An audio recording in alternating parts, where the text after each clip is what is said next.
നിരവധി ഭക്തരാണ് അയ്യപ്പനെയും മാളികപ്പുറത്തമ്മയെയും വണങ്ങിയ ശേഷം പറകൊട്ടിപ്പാട്ട് പാടാൻ എത്തുന്നത്.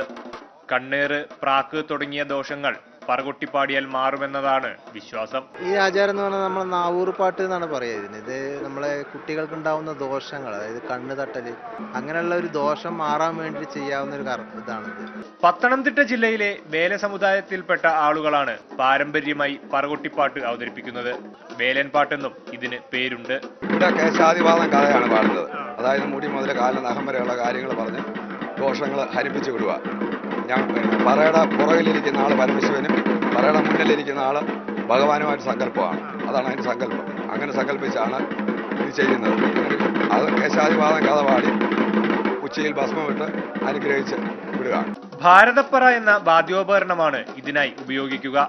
വരിക്കപ്ലാവിന്റെയോ തെങ്ങിന്റെയോ തടി കൊണ്ട് നിർമ്മിക്കുന്ന കുറ്റിയിൽ ആട്ടിൻതോൽ ചുറ്റിയാണ് ഭാരതപ്പറയുടെ നിർമ്മാണം.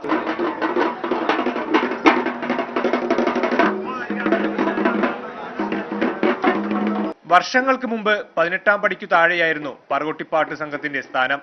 പിന്നീട് ഇത് മണിമണ്ഡപത്തിനു സമീപത്തേക്ക് മാറ്റി. പ്രേം ശശിക്കൊപ്പം വിഷ്ണുപ്രകാശ്, മാതൃഭൂമി ന്യൂസ്, സന്നിധാനം.